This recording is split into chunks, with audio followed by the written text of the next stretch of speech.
Ma'am, you don't belong here. We're going to need to see some ID. Step away from the aircraft. Welcome to No Justice Nation. Her name? Kayla Monroe, the 33-year-old tech mogul who rose from a foster system in Atlanta to become one of the youngest self-made billionaires in the country. Her app? Echo Trace, a predictive analytics software originally designed for community-based disaster responses, had become a cornerstone in everything from logistics to national security. Her success wasn't just fast, it was disruptive. The old money circles didn't know what to do with her. A young woman, a black woman, a billionaire who didn't play by their rules. But that day, none of that mattered. Two guards, both white, one mid-40s, the other closer to 30. Their names wouldn't matter much longer, but their actions would. They approached her without recognition, without inquiry, without even the decency of assumption. Her assistant had gone ahead with the crew, prepping for takeoff. Kayla was 5 minutes behind. But 5 minutes was all it took to be mistaken for a trespasser on your own property. "What's your business here?" They asked again, more firm this time. "Do you understand you're violating federal airspace?" Kayla, calm but unshaken, pulled out her phone. She didn't raise her voice. She didn't plead. She simply dialed.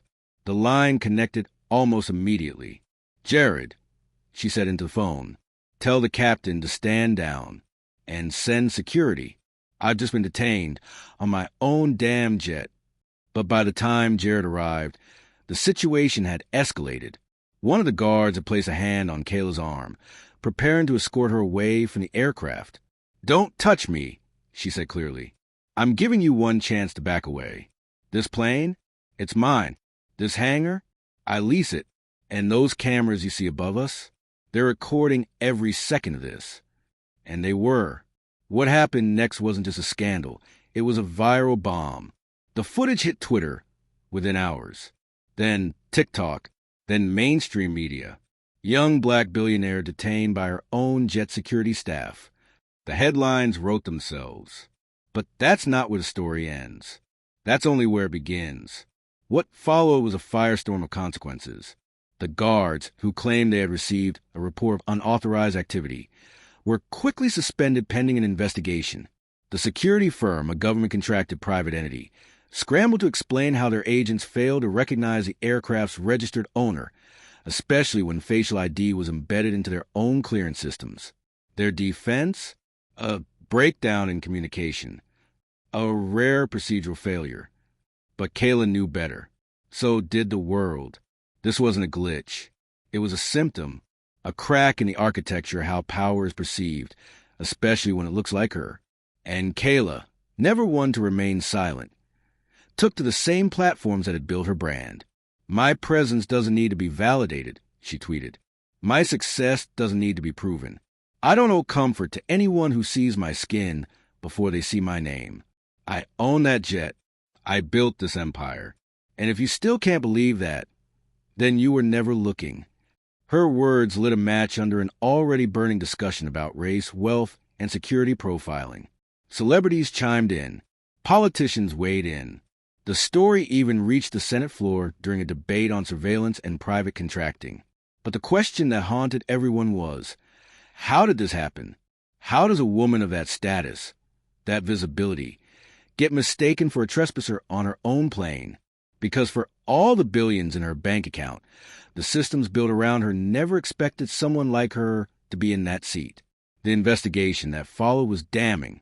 Emails surfaced from within the security firm, coded language, racially tinted descriptions of suspicious activity involving unidentified personnel on runway C.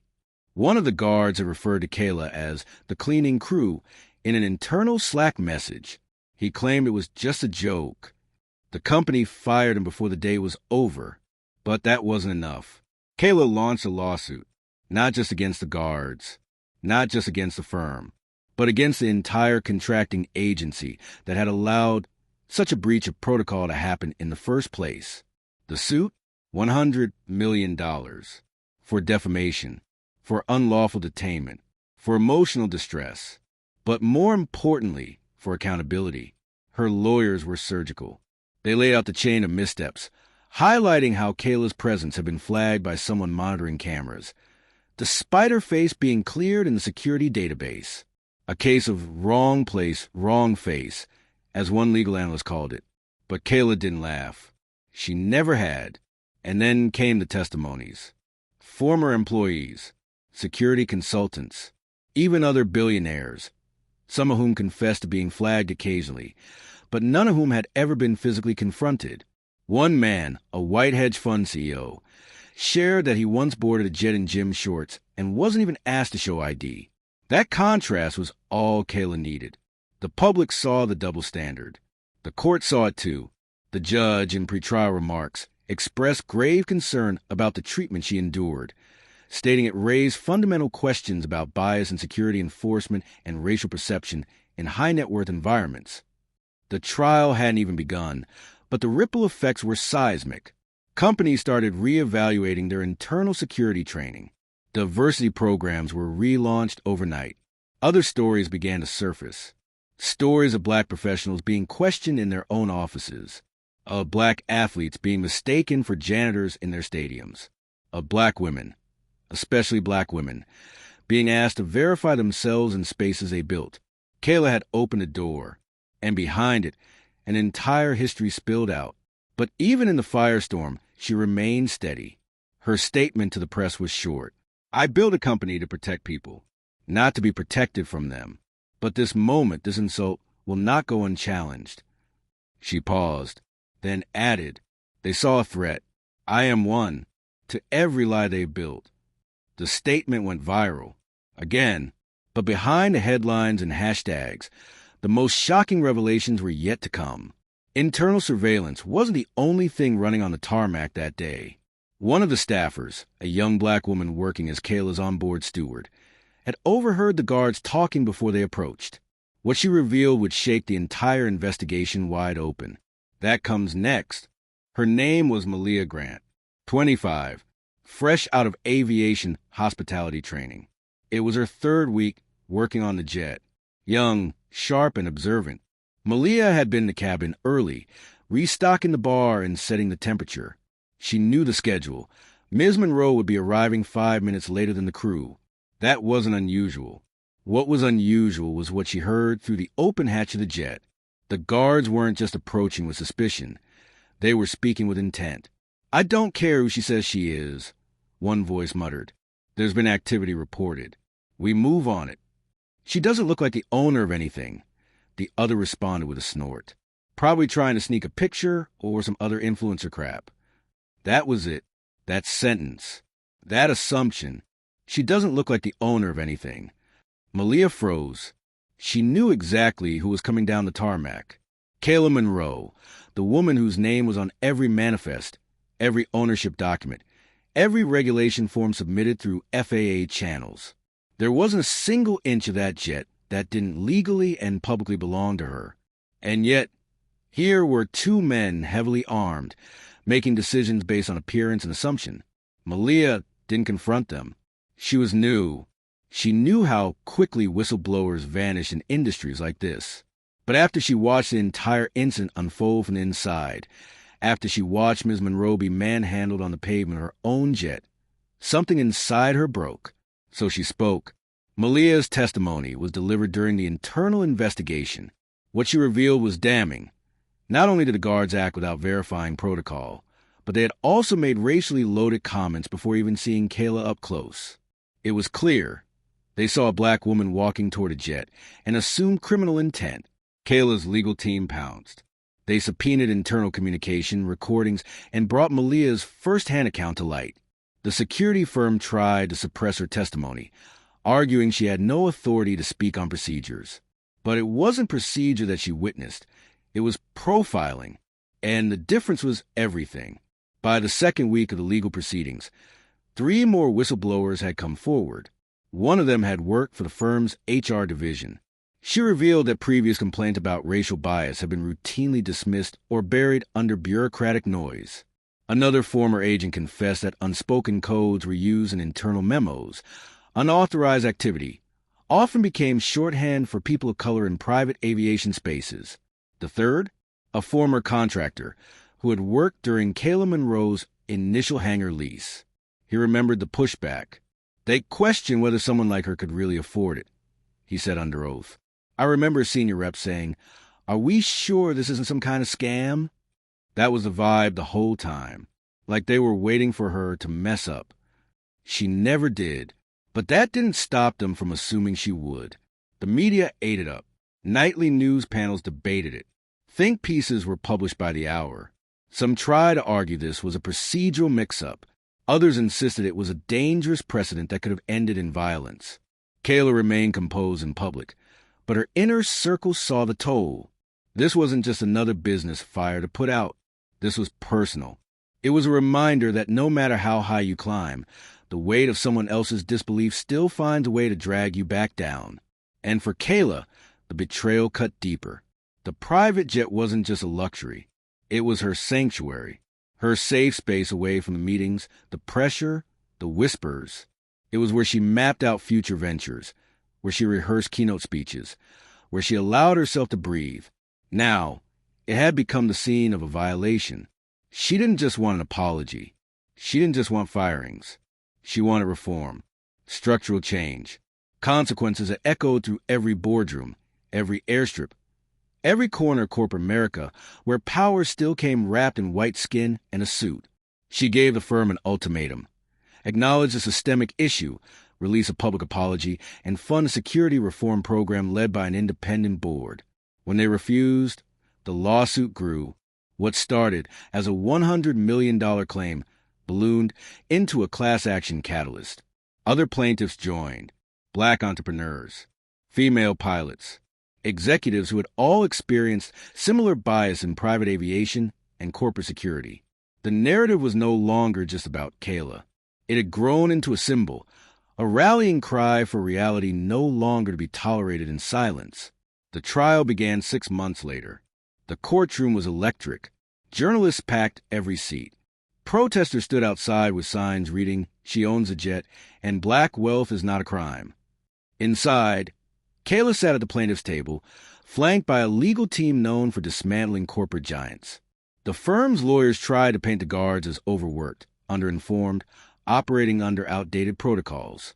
But video surveillance, radio transcripts, and direct testimony destroyed that defense.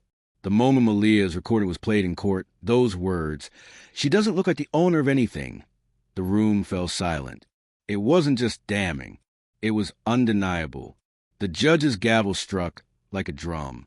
The court found the security firm guilty of unlawful detainment, racial profiling, and breach of contract. But Kayla didn't stop there. Within weeks of the verdict, she launched a nonprofit initiative, Clear Flight. Its mission was to investigate and audit private security practices in high-net-worth spaces, to ensure that access and safety weren't only guaranteed to the faces that looked familiar to the power structures. The firm was fined over $180 million in damages. Both guards were permanently blacklisted from any federal or private aviation contracts. The agency that subcontracted the firm faced congressional scrutiny. Reforms were implemented. Oversight boards were created. Training programs restructured. And the public? They remembered. Kayla's story lived far beyond the courtroom. Netflix bought the rights within a month. A documentary series was fast-tracked. Her speeches at tech conferences started with, "Let me tell you what happens when they forget who you are, even when your name is on the plane." She turned pain into purpose. She always had. Because this wasn't her first brush with being underestimated. It wouldn't be her last. But it was the moment the world finally saw what she'd been saying all along. That wealth doesn't shield you from racism. That power doesn't erase prejudice. And that black excellence isn't just about achievement. It's about resistance, too. Her story sparked 1,000 others. Pilots came forward about being denied cockpits. CEOs recalled being asked if they were assistants at their own company events. Wealthy black travelers began demanding accountability at airports and luxury terminals. Private aviation firms launched diversity audits just to save face. Kayla Monroe had lit a fire under an industry that thought it was untouchable. And through it all, she never raised her voice. She never begged. She simply showed them the one thing they refused to see: truth. The ripple effects didn't just stop with the headlines. They began to reach deep into the architecture of elite society, the places where silence and privilege once ruled unchallenged. Overnight, Kayla Monroe became more than just a tech billionaire. She became a catalyst, a mirror, a line in the sand. Her next move stunned the corporate world. Kayla announced that she would be divesting from 3 tech partnerships with firms that refused to implement bias training or perform independent audits of their internal security and hiring practices. She didn't mince words. "You can't claim to value innovation while enabling discrimination," she said in a statement that hit the markets like a bomb. Stock prices for 2 of the firms tumbled within days. Investors panicked. And behind closed doors, boardrooms erupted into emergency meetings. Because when Kayla Monroe moved, the world noticed. But this wasn't about vengeance. It was about vision, control, structure, legacy. For most billionaires, success is the end point. For Kayla, it was only the beginning. She didn't want a seat at the table. She wanted to rebuild the entire room. And that's exactly what she did. She launched a private equity fund aimed exclusively at investing in Black and women-owned aviation and logistics startups. Within the first quarter, she had funded 7 projects. One of them, a firm founded by a former military pilot who had once been denied entry to a flight academy because of his race, landed a government logistics contract worth over $50 million. The message was clear. Kayla Monroe wasn't waiting for change. She was making it. Her lawsuit settlement, every penny of the payout, more than $180 million, was funneled into a new trust called the Altitude Fund. Its sole mission, to challenge discrimination in elite mobility spaces, private jets, yacht clubs, golf courses, 5-star travel. No longer were these spaces going to be immune to accountability. The Altitude Fund began issuing annual reports, naming companies with inclusive practices and calling out those who failed. It was brutal, transparent, and wildly effective because the truth was simple. No one wanted to be the next firm exposed for profiling the very people who had earned their space. But the personal toll for Kayla was more complicated. Behind the camera flashes and powerful speeches, she struggled with the emotional weight of the incident, the idea that no matter how much she accomplished, her skin could still mark her as suspect. She confided in close friends that the jet no longer felt the same, that every time she boarded it, she replayed the moment in her head. The way the guard's hand gripped her wrist, the disbelief in his eyes when she said her name, the way no one apologized until the press got involved. She considered selling it, replacing it, moving on. But then something unexpected happened.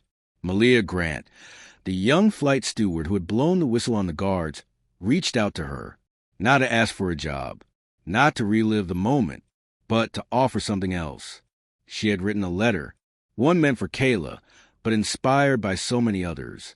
In it, she wrote, "You changed my life. You changed what I thought was possible.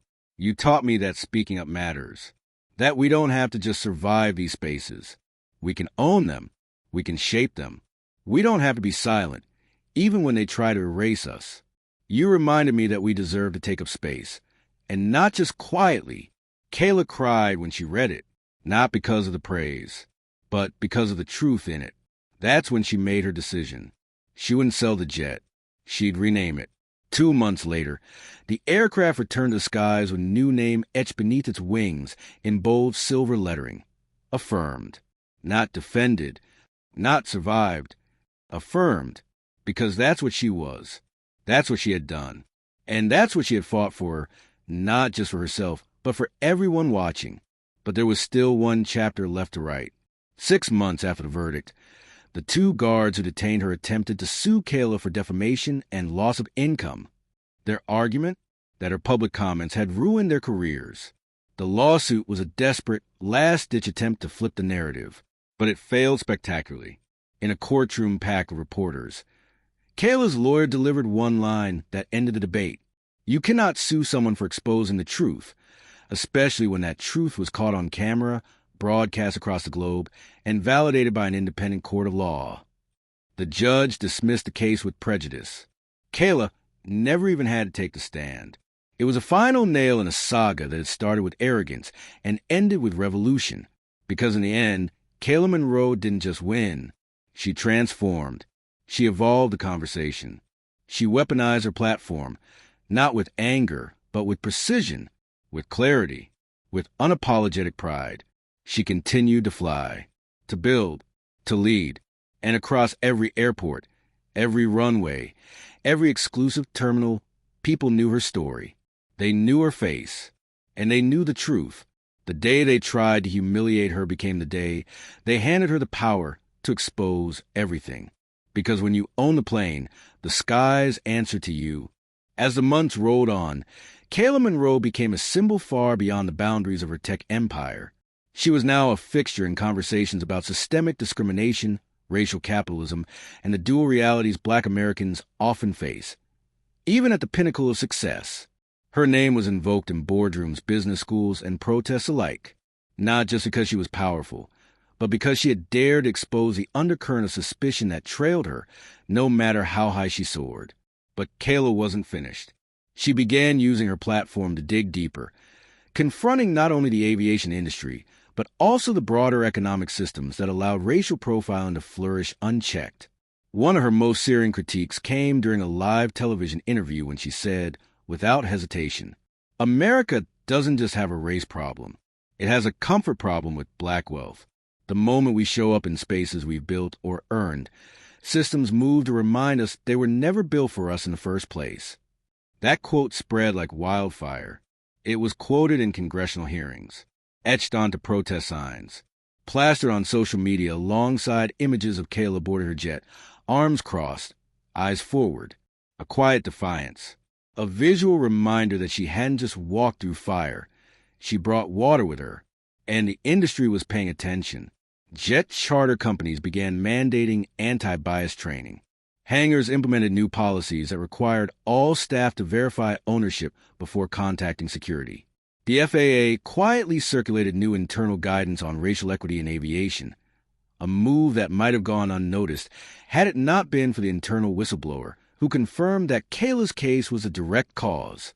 And yet, for every policy shift, there were voices pushing back. Pundits on right-wing networks labeled her a race baiter. Online trolls questioned her legitimacy.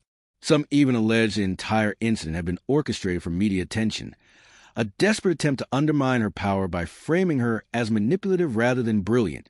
But for every critic, Kayla had millions more watching her with pride. Black mothers wrote her letters, thanking her for setting an example their daughters could believe in. Pilots reached out in private to share their own stories of being mistaken for janitors, or told to wait outside their own cockpits. Entrepreneurs cited her case in seminars, using her experience to teach students about the intersection of business identity and bias. Kayla had become a case study in strength, a warning to the powerful, a lifeline to the overlooked. But then came a twist no one saw coming. A year after the incident, during what seemed like a routine panel at the World Aviation Summit, Kayla revealed a secret she had kept close.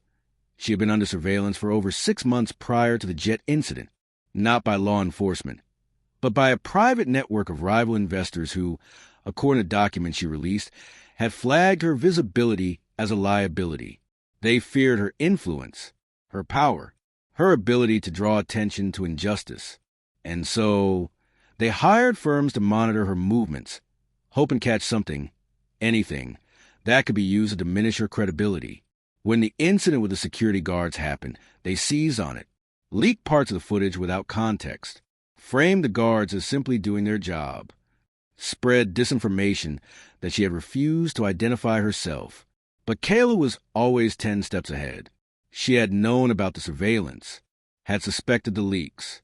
She even suspected that someone inside her own company had tipped them off. But she waited. And when she revealed it, when she laid out the paper trail, the emails, the surveillance logs, the corporate names, it stunned the world. Her enemies had hoped to humiliate her. Instead, they exposed themselves. Congress launched an inquiry. One of the firms involved was later fined for breaching federal privacy laws. And Kayla Monroe's public standing only grew stronger. Because at every turn, when someone tried to silence her, she amplified. When they tried to minimize her, She expanded, and when they tried to strip her power, she built something no one could take away. By year's end, Kayla was named Time Magazine's Person of the Year. The cover image? Her standing on the wing of her private jet, affirmed, backlit by the glow of the setting sun. In the accompanying interview, she said, "People think power protects you. It doesn't. What protects you is clarity. The clarity of knowing who you are, what you own, what you've built, and what you're willing to burn down to protect your name." Those words struck a chord across generations. She wasn't the first black billionaire, but she was perhaps the first who made it her mission to confront what that label really meant, to refuse to smile quietly while being tokenized, to challenge the industries that welcomed her money but questioned her presence. And she did it without apology. Not long after, she was approached by an international human rights organization to join their board. She declined. Instead, she announced she would be founding her own, the Sovereign Project, a global alliance focused on protecting the rights of underrepresented business owners and travelers in elite spaces, airports, diplomatic lounges, high-end financial sectors, and more. Its slogan was simple: ownership is not permission. The project grew faster than anyone anticipated. It formed chapters in 20 countries, created legal support funds for victims of discrimination in corporate travel, and, perhaps most importantly, it collected data. Cold, hard, irrefutable data. The numbers were disturbing. Black and brown travelers in private aviation were 8 times more likely to be flagged for security checks. Women of color were routinely mistaken for assistants, models, or escorts when flying alone in business class. At luxury terminals, unaccompanied black travelers reported being asked for proof of ticket or documentation 3 times more often than white counterparts. It wasn't anecdotal. It was systemic, and now it had a name, a face, a movement. Kayla Monroe's story had become more than a single injustice. It had become evidence of a system built to exclude, and the will of one woman determined to dismantle it. Every interview, every panel, every courtroom victory, it all traced back to one afternoon on a tarmac, where 2 guards thought they could decide who belonged. They had no idea who they were dealing with. Kayla never raised her voice, never lashed out. She didn't need to. She had already won the war by existing, by thriving, by refusing to be small. And in doing so, she gave others permission to be just as large, just as loud, just as proud. Because the moment she was handcuffed on the steps of her own jet, she became something no one could take away. A symbol, a storm, a sovereign force in a world that wanted her to apologize for standing tall. And she never did.